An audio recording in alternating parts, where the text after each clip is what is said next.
you think that there's been a lot of like problems with religion, like from wars to genocide and all kind of stuff like that, right? Mm-hmm.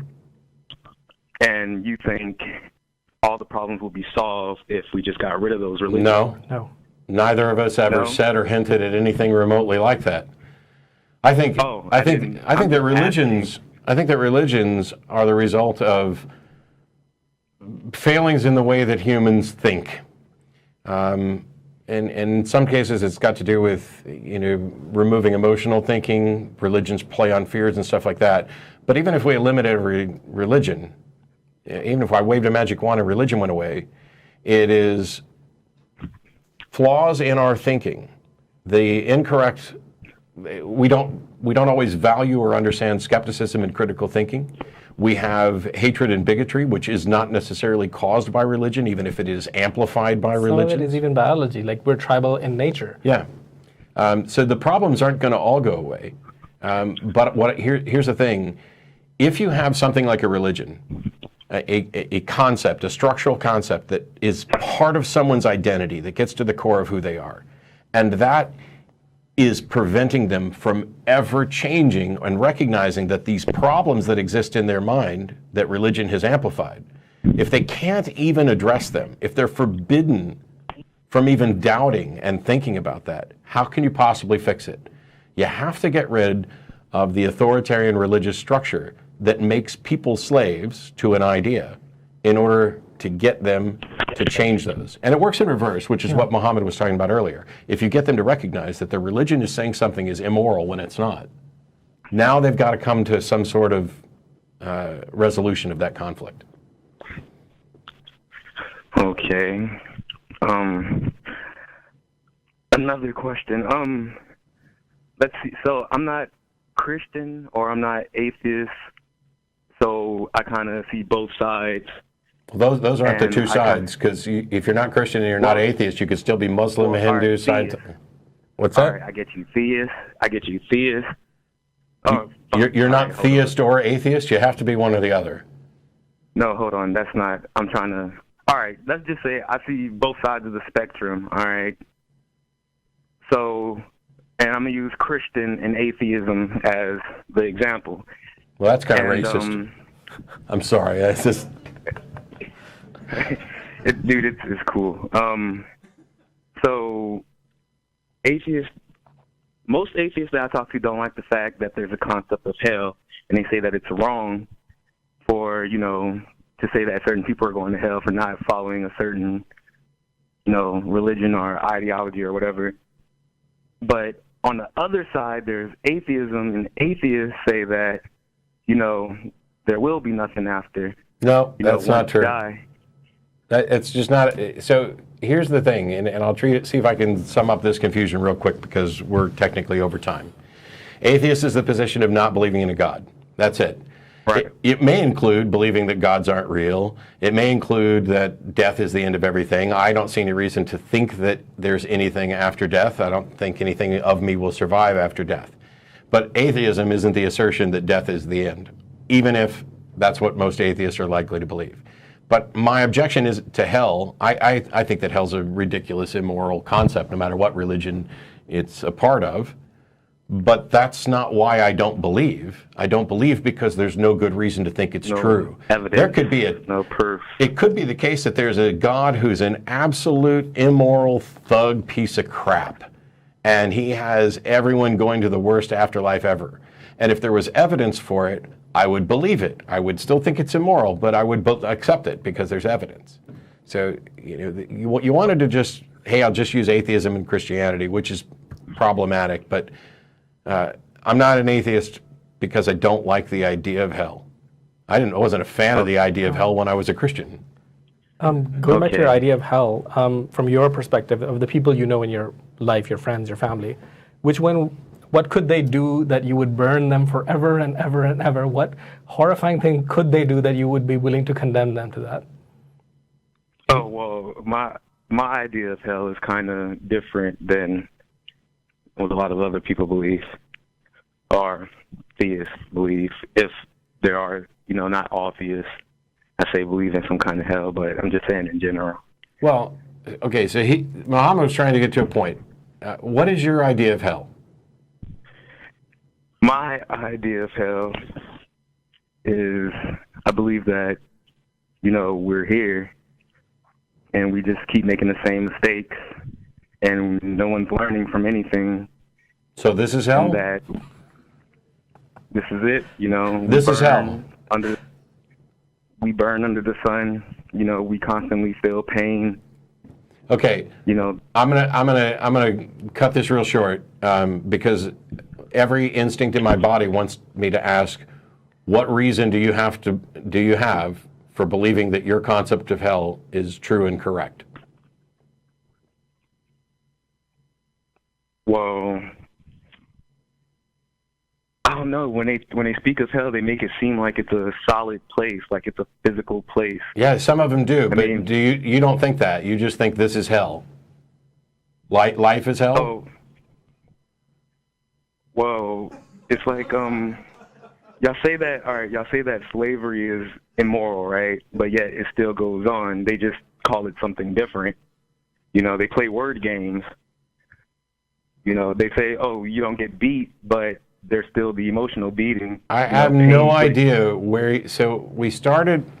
So you have your own concept of hell, right? That doesn't match up with any religion.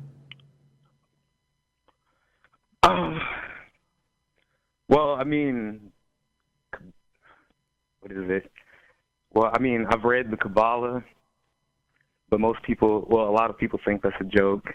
Dante. Sometimes. Dante, I swear I'm not trying to be a dick. We're just short on time. It wasn't a tell me everything you've read.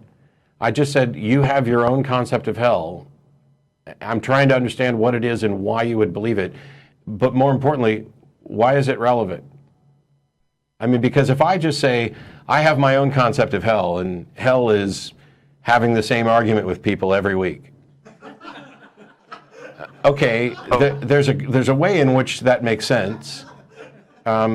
But it's not tied to anything real or true. It's almost just, you know, a metaphoric little dismissal. So if you, I was actually trying to find out if you had some concept of hell, or is your concept of hell tied in any way to an afterlife? Tied to an do I believe that there is an afterlife? Yeah, like when I die, what happens? Am I going to a hell? Am I going to a heaven? Am I done? I believe in, you know, like your thoughts dictate where you're going to go. So I am going somewhere. Yeah, like if you believe in, like, if you believe that this is all there is, well, this is all you're going to Okay, what evidence do you have? What evidence do you have for this idea that what happens after we die is based on what we believe now?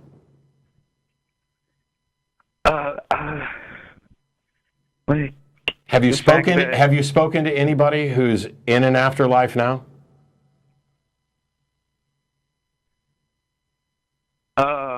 You talking about like family or anything like that? Is there anybody who's dead who you've spoken to after they were dead?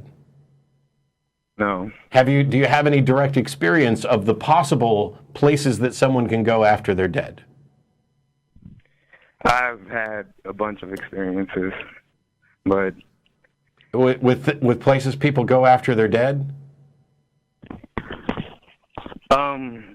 Yeah, I have actually. Okay, give me one. Okay, well, there was a time where I was going through, you know, a bunch of shit, and I actually tried to commit suicide, right? And what happened was I ended up in this place. In this place, there was no concept of anything. Like, it was just a big room, and I was the room, and there was nothing. And it was scary when I woke up on the hospital table or the hospital bed, because I was like, there was nothing. There was nothing. There was no concept of mom, no concept of dad. There was no love. There was no hate.